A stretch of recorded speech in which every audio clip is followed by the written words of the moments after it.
जय हिंद। जितने भी क्राइम होते हैं वो दो तरह के क्राइम होते हैं।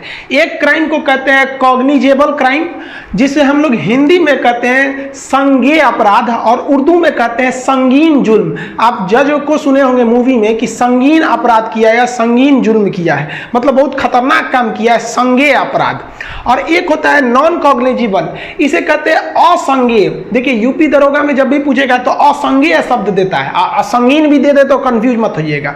तो ये हो गया खतरनाक क्राइम और ये हो गया उतना खतरनाक क्राइम नहीं है। जैसे मान लीजिए कि आपका मोबाइल गायब हो गया, अब आप उस मोबाइल में आपका सिम कार्ड थी, उससे मिसयूज हो सकता था, या कुछ ऐसे डॉक्यूमेंट्स गायब हो गए जिसका आपको कुछ खास जरूरत भी नहीं है, मिल जाए तो अच्छा है, लेकिन ऐसा नहीं कि नहीं मिलेगा तो बहुत बड़ा लॉस हो जाएगा, लेकिन हाँ मिसयूज का खतरा ज्यादा होता है। तो इस तरह के कुछ मामूली मैटर होते हैं। जैसे मान लीजिए आप किसी मकान में रहते हैं, मकान मालिक एक तमाचा मार के भगा दिया, बाद में कॉम्प्रोमाइज हो सकता है, तो ये असंगीन मामला है। बहुत कभी आदमी आवेश में आके तू मैं हो जाता है, कभी हम बोल दिए कभी आप बोल दिए, तो ये असंगीन होता है। तो ऐसे मामले को हम नॉन कॉग्निजेबल कहते हैं, और जो इसकी रिपोर्ट लिखाई जाती है उसे कहते हैं नॉन कॉग्निजेबल रिपोर्ट, जिसको हम लोग शॉर्टकट में NCR कहते हैं। समझ में आ गया?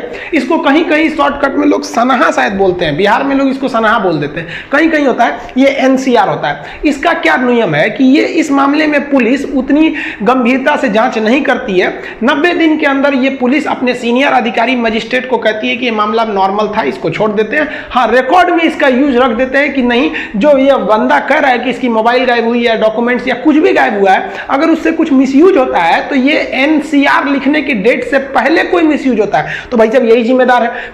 मान लीजिए मेरा मोबाइल 10 तारीख को गायब हुआ और 8 तारीख को उससे किसी को धमकी दे दी गई, तो भाई हम ही ना जिम्मेदार है। 10 हम तो रिपोर्ट लिखवा रहे हैं कि 10 को गायब हुआ है, तो ये भी जरूरी होता है। आप इसको हल्के में नहीं लीजिएगा, ये भी काम होता है।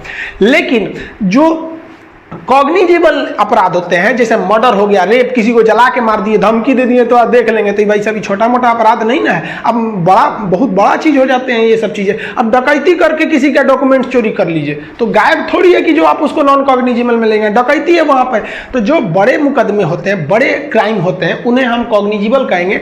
इसके लिए जो लिखा जाता है फर्स्ट इंफॉर्मेशन रिपोर्ट, FIR लिखा जाता है। अब जो CRPC की धारा 154 है, इसमें कहा गया है कि हर हाल में पुलिस को FIR लिखना ही है कॉग्निजेबल यानी संगीन अपराध के मामले में। भले वो अपराध जो व्यक्ति आया है, जो प्रार्थनी आया है, जो बताने आया है, वो आपके थाना क्षेत्र में है या नहीं है, हर हाल में FIR लिखना है। अब FIR जब लिखी जाती है तो ऐसा थोड़ी है कि आप पहला व्यक्ति हैं जिस पर FIR लिखा जाता है। एक सीरियल नंबर होता है FIR का, जिसे FIR नंबर कहा जाता है। वो आराम से देता है। जैसे मान लीजिए FIR नंबर हो गया 664/2020, तो मतलब 2020 में आपका 664वां नंबर मुकदमा था उस थाना में। हर थाना का अलग अलग FIR नंबर देना। बटा में जो 2020 लिखता है ना, वो सन को दिखाता है। अब इस FIR नंबर का मतलब क्या हो गया कि उस थाना में 2019 में ये मुकदमा 164वें नंबर का ये FIR था। अब पुलिस इसके आगे जांच करेगी। तो इस FIR नंबर का बहुत वैल्यू होता है। ये ऑल ओवर इंडिया अब तो ऑनलाइन हो जाता है, FIR नंबर होता है। लेकिन एक होता है जीरो FIR मतलब उस FIR का कोई नंबर नहीं दिया जाता है।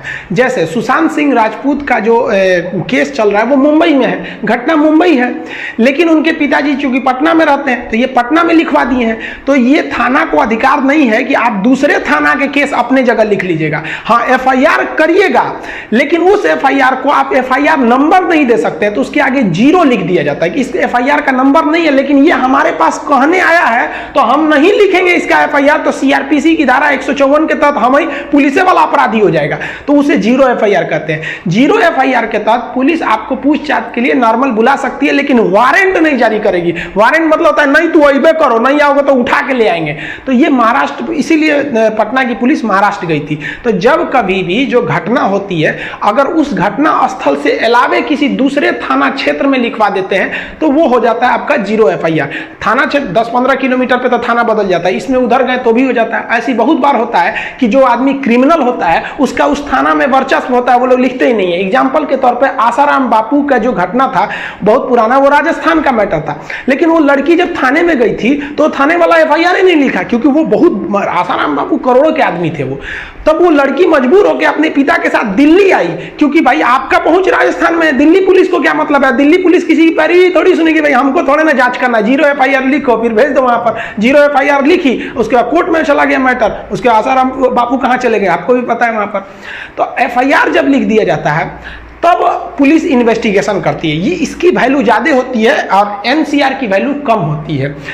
FIR के बाद पुलिस जो है इन्वेस्टिगेशन करके पता लगाती है कि नहीं ये सच में FIR सही है या गलत है, और अगर FIR सही है तो ये क्या काम किया था। जैसे मान लीजिए गोली चला दी आपके ऊपर तो हत्या की कोशिश किया, तब पुलिस बाकायदा एक चार्जशीट बनाती है जिस पर आपका आरोप पत्र, चार्जशीट को हिंदी में कहता है आरोप पत्र, कि आप पर ये आरोप लगा है, वो बता देगी फला आदमी ने ये था, इस पर इतनी धाराएं लगाई जाएंगी। और जैसे चार्जशीट बन गया IPC का काम खत्म, अब कोर्ट का काम शुरू, कोर्ट करेगी CRPC, क्रिमिनल प्रोसीजर कोड। यहीं तक जितनी पैरवी लगाना है पैरवी लगा लीजिए, चार्जशीट बनने से पहले दरोगा जी कुछ ले लीजिए, मामला निपटा दीजिए, तब तो ठीक है। और अगर उसने चार्जशीट फाइल कर दिया तो दूसरा चार्जशीट उसका कॉपी रहता है, ऐसा नहीं कि आप चेंज कर सकते हैं, सीरियल नंबर होता है। वो सब मूवी में भले आप देखेंगे सिंघम में कि FIR क्यों फाड़ा, FIR फाड़ देना या निकाल देना, फिर वो एक अलग क्राइम बन जाता है। तो चार्जशीट बन गया तो अब आप जाइए, अब आपको जाना पड़ेगा मजिस्ट्रेट या फिर जज के पास, वहां आपका क्रिमिनल प्रोसीजर कोड के तहत आप पर मुकदमा चला जाएगा,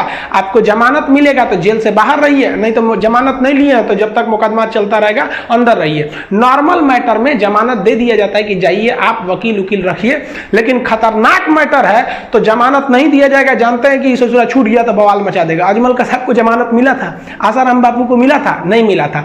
अब बहुत नॉर्मल लोगों को जमानत मिल जाता है, हमको कई बार जमानत मिला हुआ है। हम कोई क्रिमिनल केस में नहीं गए, स्टूडेंट्स की लड़ाई के लिए गए, स्टूडेंट्स की मांग सरकार को रखने के लिए गए थे, आराम से मिल जाता है। कई बार तो हम लोग एंटीसिपेटरी बेल लेते थे, मतलब जेल से जाने से पहले ही जमानत ले लेते, भैया मत ले जाना हमको। तो बहुत नॉर्मल मैटर रहेगा तो एंटीसिपेटरी बेल मिल जाता है, यानी अग्रिम जमानत। नॉर्मल मैटर रहेगा तो आपको जमानत मिल सकता है, हैवी एकदम रहेगा तो कुछ जमानत नहीं मिलेगा, जेल में सड़ते रहिए आप। तो आई होप आप NCR समझ गए होंगे, FIR और 0 FIR, चार्जशीट, जमानत, ये सब चीजों को आप समझ गए होंगे। इसको लिखवाने या इसका PDF वगैरह ऐप पर डाल दिए हुए हैं, ऐप जब आप लोग लेंगे तो उसके बारे में आपको वहां पर ये सब लिखा हुआ मिलेगा। अभी आप बस यहां समझिए, ऐप जो है वो हम आपको, ऐप जिस दिन आएगा उसके 2 दिन पहले, 1 दिन पहले हम आएंगे और आपको बता देंगे किस दिन आने वाला है। आप सबको इंतजार है, हम समझते हैं। मिलेंगे नेक्स्ट वीडियो में, तब तक के लिए जय हिंद।